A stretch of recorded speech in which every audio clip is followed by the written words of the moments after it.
Неправдите од новата власт, која половина година диве и нанесува многу неправди насекаде и многу штета.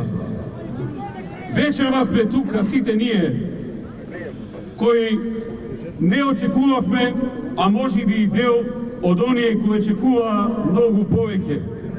Многу повеќе од оваа марионетска влада, која дојде на власт.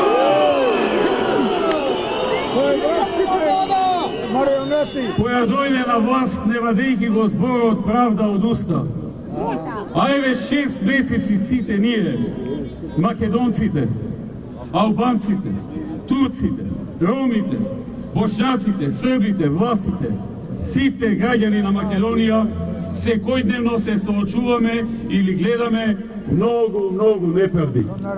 Неправди кои болат, неправди кои фрустрираат, неправди кои создаваат гнев, омрза, револт, без незадоволство, но и многу штети. Вечерва се собравме на еден кус протесен марш да го изразиме нашето незадоволство од неправдите на оваа марионетска власт. А ги има многу. И не може ни приближно да се набројат, дури и ако се генерализираат или воопшто. Ги има секојдневно. Се намножија и зачестија. Преидоа во навика, внесоа страв и несигурност кај народот.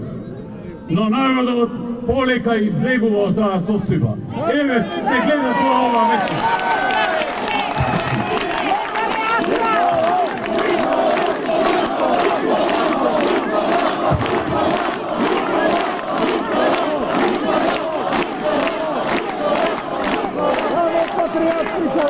Иако се ангажираше цела армија на платени од народни пари луѓе, секојдневно преку медиумите или преку социјалните мрежи, да ги оправдуваат чекорите на оваа марионетска власт.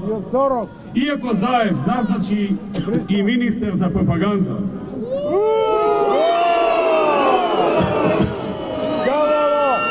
иако медиумите се под силна закана и најголем дел од нив замолкнати за давање на критика, сепак за неправдите се говори секојдневно, бидејќи се чувствуваат секојдневно.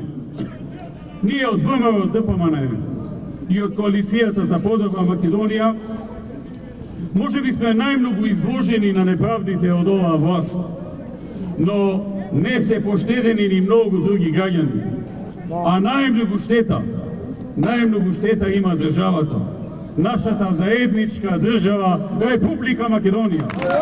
Еве, например, во економијата. Ги зголемија акцизите за нафта, со што на граѓаните се одзема по 3,5 денари повеќе за секој литар нафта. Според некои пресметки, на годишно ниво, на секој семејство ќе му се одзема по една просечна плата. Ова не го најавија пред изборите во декември минатата година. Ова е директен удар и за градежништвото кое тоне, за такси превозниците, за автобуските компании, за обичниот човек. Неправда е што најавуваат изголемување на персоналниот данок на доход, на данокот на добивка, на данокот на додадена вредност. Нешто што исто така не го најавија пред изборите во декември. Тоа ќе го плаќаат граѓаните. Еве, поминаа 6 полни месеци по ова година, а една нова странска инвестиција нема. Се откажаа од разговори за инвестирање со 60 компании и над 25.000 работни места кои владата на ВМРО им ги остави во наследство. Единствено деновиве се пофалија со една странска турска компанија Мурат Тиджарет, но и таа не е од нивно време. Со нив водеше разговори Виктор Мизо и веќе беше направена резервација на 2 локации во технолошко-индустријската развојна зона Скопје 2. Во време кога ВМРО ДПМН и Коалицијата ја водеа владата. Затоа велам, нема ниту една нова странска инвестиција. Јас како председател на ВМРО ДПМН 14,5 години се борев. Се борев да се задржи достоинството на македонскиот народ и на граѓаните на Македонија. И ако се решава да се реши на достоинствен начин.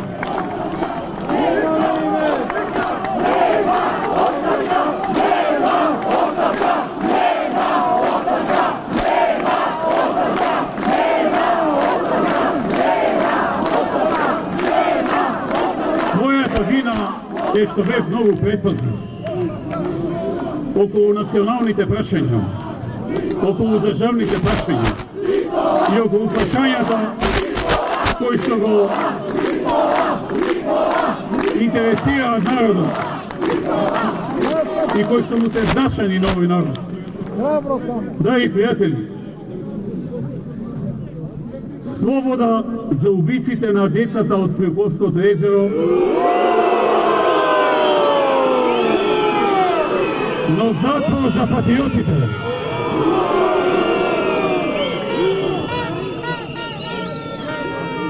Амнестија за над 1000 затвореници, но затвор за оперскиот пејач, за режисер, за актер, за архитект, за лица кои покажаа патриотизам и никого не повредија. Поранеше министер за внатрешни работи кој даде се од себе да ја обезбеди безбедноста на државата и на граѓаните и тоа го правеше. Куп негови колеги и соработници се ставени во притвор затоа што не сакаа да потпишат записник кој што е лажен, кој што е неточен и кој што некој го барал од нив.